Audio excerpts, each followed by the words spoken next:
this week's topic is ancient grains, whole grains. What are they, and are they really that healthy for us, or are they really healthy? So I'm really excited about this topic. It's one of my favorite topics because we eat a lot of whole grains in our house, and I feel like I could talk about whole grains forever. So thank you everybody for your suggestions of topics for future episodes. This was one request by two different people, Brendan and Lisa. So thank you both very much for your suggestions. So next week I'll be doing some other topics from other suggestions. So this week, ancient grains, whole grains. What are they? Are they healthy? So let's just start off with what is an ancient grain, because it is kind of a buzzword that we see places a lot. And basically it is loosely defined. They are grains that have mostly stayed the same over history. So, for example, they haven't been processed or refined or anything like that. Like, they look like the same form that they were in hundreds and thousands of years ago. So wheat as we know it today would not be considered an ancient grain because it's been so modified and changed and bred and all of that. So we would not consider today's wheat, whole wheat, to be an ancient grain. But some of the ancient grains that are out there are things like sorghum, teff, quinoa, amaranth, and what else? Frica, farro, some people say farro. So, and then blue corn, red and black rice, and black barley, I also found out is also another ancient grain. So I'm going to go into more detail about those grains, but basically we can say that all of the ancient grains are whole grains, which I will now talk about whole grains. So whole grains means the entire grain is intact. And I've drawn a little picture, a little visual aid. So this is a picture of a grain. So a grain, the entire seed, or in the farming industry, they call it the kernel. Everything's intact when you're consuming it. So the outside part of the grain is called the bran. Oh yeah, this is where I labeled it up here, the bran. So the bran is the outer skin of the grain, and this is rich in antioxidants, the B vitamins, fiber. Then the next part is the germ, this little part right here. And the germ is the embryo that could potentially sprout into something, into a new plant. Ancient grain name past, it's best used by name. Right, yes. Ancient grain does not mean that it's really old in your cupboard. So the germ is the embryo that could sprout into a new plant. And that also is rich in B vitamins, protein, minerals, healthy fats. Then this middle part, the biggest part, is the endosperm. And that's the largest part of the kernel or the seed. And this is the germ's food supply. So this gives the seed the energy and nutrients to make roots into the ground and also to sprout up into the world and receive sunlight and photosynthesis and all that good stuff. So this is the largest part. It's made of the starchy carbohydrates and proteins. So whole grains. So when a grain is refined, the bran, the outer part, and the germ, the little part right here, those are removed. And you are then left with the endosperm.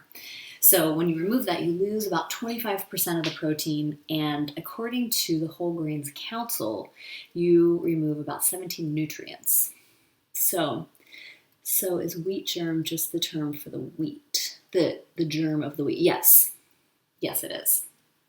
So the germ is the germ of the wheat. So that has the good protein, the B vitamins, the healthy fats and minerals. Good question. Thanks, Lisa. And so then when if grains are refined, so like when you see like the white flour or white rice, a lot of times the processors add the vitamins back in that have been lost. And they add the vitamins and the minerals and things like that. So you're still getting them back. So a lot of times when you see something with like white flour, especially like bread or something, you'll see like the list of all the B vitamins like niacin, riboflavin, all that. That's all been added back in because it was removed in the processing process. So basically, a whole grain means all the components are still intact when you're consuming it. And one whole grain that I just love, and we eat it a lot in our house, is popcorn, because it's its whole self. And I have some here that I've been snacking on today. And this, what about everyone trying to avoid gluten? Is wheat germ in that category? Yes, that is a good question. And yes, that is still considered, it's been part of the wheat plant, and so it does still have gluten in it. So that's a good question. I am going to talk about several gluten-free grains, so we can still get the fiber and all the good stuff from other grains if you are avoiding gluten, such as popcorn. Popcorn is gluten-free. And this popcorn, I want to share with you. It's so good. It looks green because it has spirulina in it.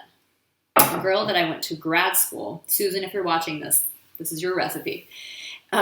She used to always make this popcorn, and it is so good. So what I did, and I'm going to post this recipe tomorrow because it's just so delicious. I cooked about 5 tablespoons of popcorn in the pot on the stove with some olive oil. Then afterward, I put some good olive oil on it, and then you add spirulina, like half a teaspoon of curry powder, a sprinkling of garlic powder, and some salt, and it is so, so good.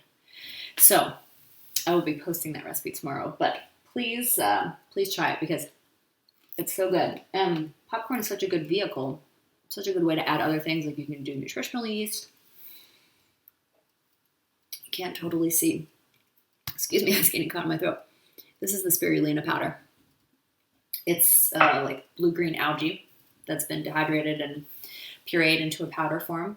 But that is rich in antioxidants, iron, great for anti-inflammatory. So spirulina is the way to go. But let's go back to some whole grains because I want to talk about, are they really healthy for you? The answer to that question is yes. I love truffle salt on popcorn. Oh my gosh, Kelly, yes. I do too. Especially, have you done nutritional yeast and the truffle? Oh, I use truffle oil, but truffle salt's good too. That mixed together is delicious. Truffle anything is so good. That sounds amazing. It is. It's so good. Highly recommend it. And with your popcorn, you're getting a good amount of fiber, a good amount of protein, just good all around. So it's a good snack, good healthy snack for everybody, kids, adults. So the basic overview of whole grains, I'm going to just do the basic overview and then I'll go into specific whole grains and talk about that unless anybody has any questions. Please feel free to ask or comment. So basically, whole grains definitely have more fiber, and whole grains also have been found to reduce the risk of heart disease, stroke, cancer, diabetes, obesity. They're rich in antioxidants. This is like a master class. This is like a master class. Yeah. Yeah. So there have been lots of studies on whole grains, and I just want to share a couple that I found very interesting. So there was a study in the Journal of American Medicine, JAMA, and they studied 125,000 people over 24 years that were eating whole grains. And they had a significantly reduced risk of getting liver cancer, which I thought was interesting. Nutritional yeast is my go-to. Oh yeah, me too. Love nutritional yeast. I almost kind of start to crave it after a while.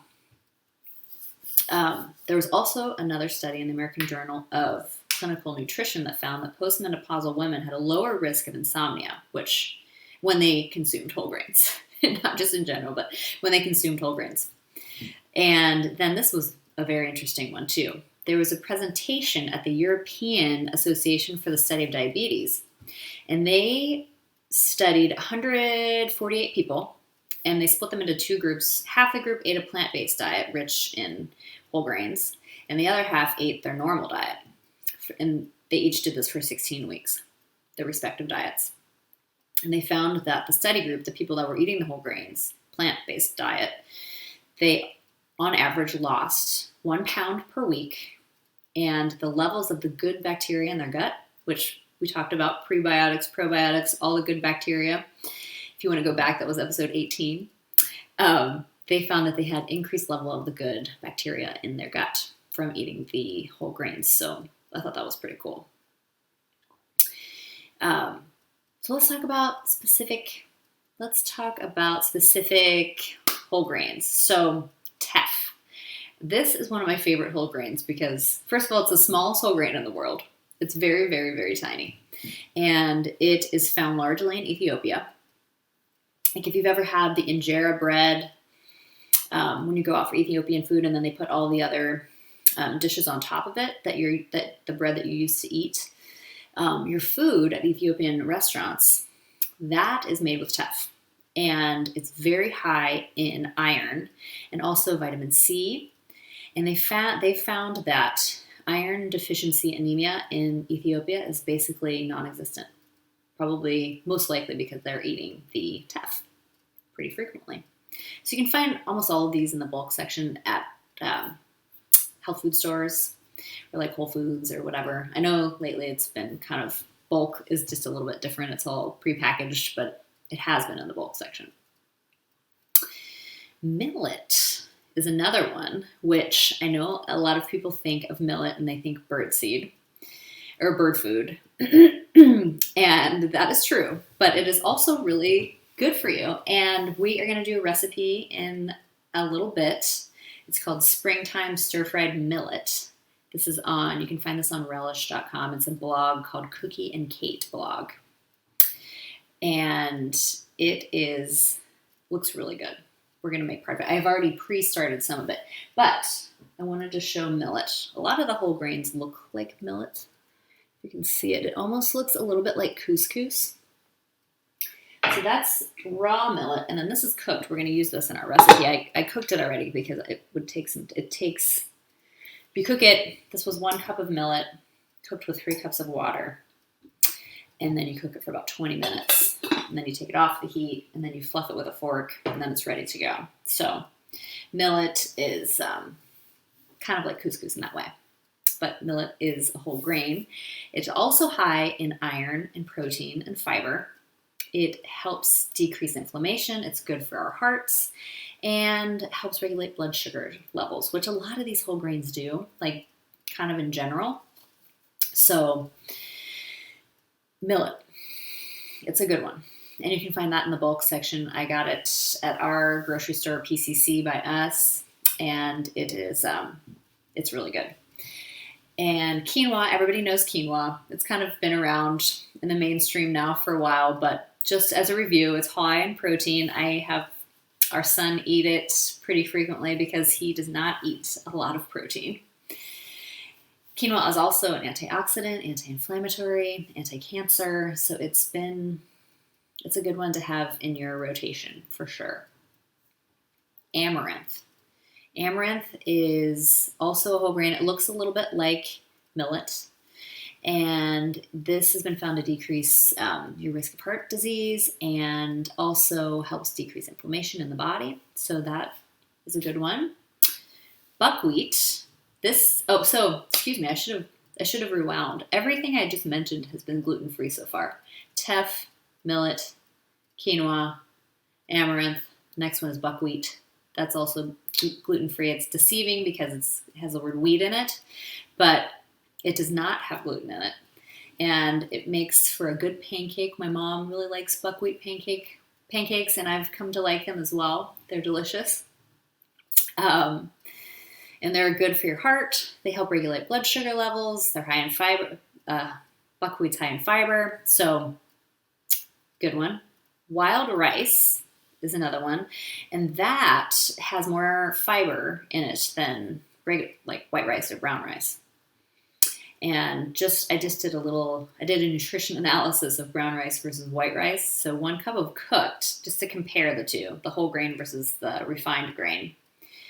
Brown rice has 4 grams of fiber, and white rice has less than 1 gram of fiber. So that's a big difference.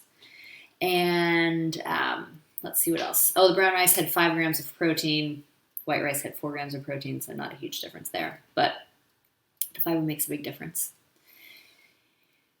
Next, these are going to be in the wheat family. So if you're avoiding gluten, these whole grains are not something of interest to you. But if you are eating the wheat family, Frica, I just love saying it. It's Freekah or EH. I've seen it spelled both ways. And this is in the wheat family. It's a Middle Eastern grain. And it is high in carotenoids, which are good for the eyes.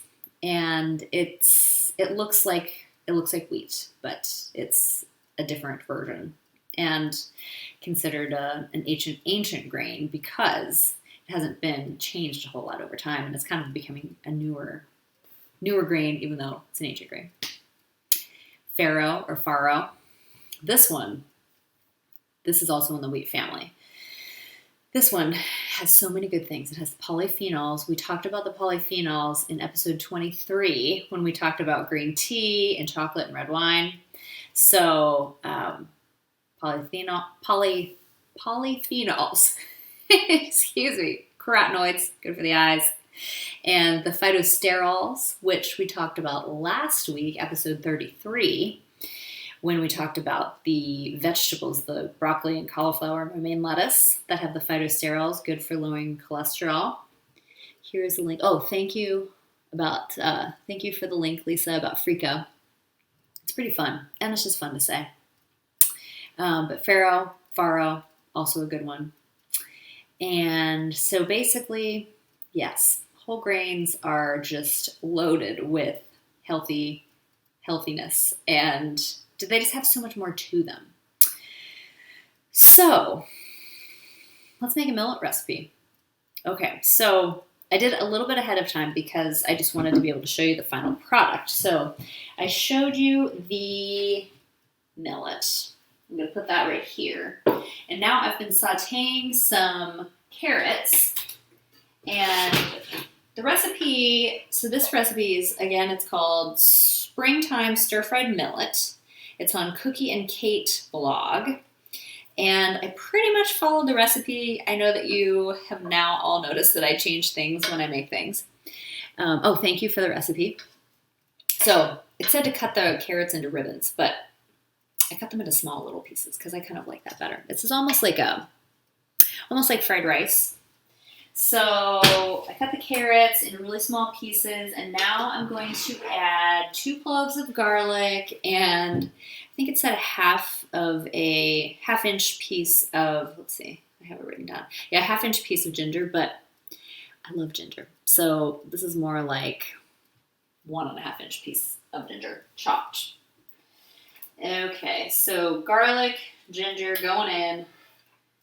And then the next ingredient is asparagus, springtime. So we'll just saute this for a couple, just until it's fragrant. I edit recipes as well, and we always say until fragrant, so like 30 seconds to 1 minute is good, I'd say. Okay. So here we go. We've got our garlic, we've got our ginger, we've got our carrots. Now I'm going to add the asparagus. So I just chopped some asparagus. They were nice and thin. Got them at Trader Joe's. But asparagus are generally in season in the spring and now sometimes in the fall as well. But they make a nice flavor for the dish, and especially the thin ones are good. So we'll just let that cook for a minute. And next we're going to add and then you scramble an egg as well. So, or 2 eggs, which I did already, so that we could just put it in. And then we're going to add the millet and some more flavor. And then that's going to be dinner. that's going to be dinner for us tonight. And I've been really enjoying these recipes because then I can transform them into dinner. So there's millet. And let's see what else. So this recipe, you could also use some of the other whole grains. Like you could do amaranth, you could do quinoa, you could do brown rice, you could do wild rice. What are the other ones we talked about? You could do sorghum. Teff would be good. The grains are so small that they might get a little bit lost in the dish, but they're good. Millet, yes. You could also do it with the wheat grains that we talked about, the farro, the Frica. You could do bulgur. I don't think I mentioned bulgur. That's also a whole grain. It's a Mediterranean grain, or it's used in a lot of Mediterranean dishes like tabbouleh, and it's high in fiber as well. I've been eating asparagus for 2 days. Oh, good. Well, you'll have to make this recipe too. Because, yeah, it's so good. And I think it's because we're seeing it more places as well because it's springtime. But asparagus is delicious. Okay, so we've got our asparagus, we've got our carrots, we've got our garlic, we've got our ginger. Now I'm going to stir in the scrambled egg, which I'll come over and show you that. Scrambled egg. All right. So this is a nice vegetarian dish. You can always add meat to it. I was telling my husband that we were going to have it for dinner, and he's like, can we have a meat protein added to it as well? So anything, I think he's going to add steak to his. So you could add any meat product, chicken, pork, or another vegetarian protein source like beans, or if you eat soy or tofu, you could do that. Okay, so we've got that. Now we're going to add the millet. So I'll give you another look at the millet. And does oatmeal count as a whole grain? And if yes, have you ever heard of savory oatmeal recipes for breakfast? Yes. Yes, oatmeal could be considered a whole grain. And savory oats are so delicious. So you could make things like, I've seen a savory oatmeal dish, and it's oatmeal with kimchi, a hard-boiled egg, avocado, any other pickled vegetable, some soy sauce, some salt, some sesame seeds. So delicious. I know that there are so many different things you could do with that. But yeah, oatmeal is so great. It's has fiber, it has protein, good vehicle for other things like savory oats, or you can put chia seeds. We've been making, ever since we had that episode, what was it, episode 18, when we talked about pre and probiotics, we have overnight oats quite a lot. It's become a crowd pleaser in my house, and we put oats and chia seeds. So overnight oats, those are great. You can do that sweet or savory. Okay, now we have got our millet, and this is going to be delicious. I have not cooked this before, this recipe, so I'm really excited. All right, so we've got our millet, pre-cooked millet, but you can cook it at the same time though. You could also cook it ahead of time and keep it in the refrigerator, and then just add it in, kind of like you do with fried rice. You kind of use the leftover. And then it calls for half a cup of green onions, but this is going to be more like a cup. And these are green onions from our garden, which is just so great. I have to really thank my husband for having such a green thumb in our family, because we just get to walk outside and grab things from the garden. So I plucked 4 green onions. I'm going to do half of them now, and then add the other half right before we eat them, so you get kind of get the flavor. Okay. Then we add some soy sauce, then we add some sesame oil, and we're good. So I buy the low sodium soy sauce, but you can use any kind. So we've got soy sauce. It says a tablespoon, which that's going to look like a tablespoon. And toasted sesame oil, which we talked about last week. What episode was that? Episode 33. We talked about that. For the phytosterols, good for lowering your cholesterol. toasted sesame seed oil. There we go. And we have our springtime stir-fried millet. Delicious. Here, let me see. I'll also post a picture of this on my Instagram, which is Alli. Instagram is at Alli Shercliffe. So, let's see. Let's review. And if anybody has any other questions or comments or ideas for next week, totally welcome to mention them in the chat or on Instagram posts. I did a post this last week looking for ideas, so you're welcome to do that or post here in the chat. So, whole grains, ancient grains. We'll do a quick review. I saw a lady on Shark Tank who had an oatmeal cafe. She made tons of savory recipes in addition to traditional sweet things we're used to. The sharks flipped over her truffle oatmeal and Lori ended up partying. Oh, nice. Yeah, that sounds really good. Looping it back to the truffle. Always a good idea. Yeah, that would be good with oatmeal. And then you could add some veggies and the nutritional yeast like I do on our popcorn. So I like that idea. And then mushrooms. I like when people add truffle oil to mushrooms because it kind of brings it all together. So yeah, savory oats. That is really the way to go. I'm trying to think if there are any other grains we have not covered. I think that's pretty thorough. But yeah, there are plenty of gluten-free grains that are whole grains. And quinoa, teff, amaranth, millet, buckwheat, rice, and truffle. We'll do that too. I totally will. So ancient grains review are grains that have not changed much over the last 100 to 1,000 of years. And all ancient grains are whole grains because everything is still intact. The bran, the germ, the endosperm, everything is together. And let's see, whole grains versus refined grains, definitely healthier for you because all the vitamins are still packaged into the grain.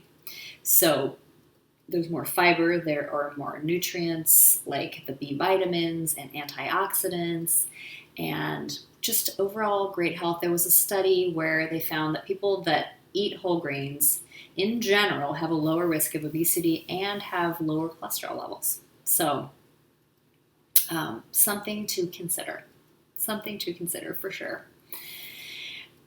I think that kind of covers everything for this week. Thank you everybody for joining in. And I always love talking nutrition and I always love the comments and questions and just talking food, nutrition. So I'll be posting this recipe, spirulina popcorn with curry.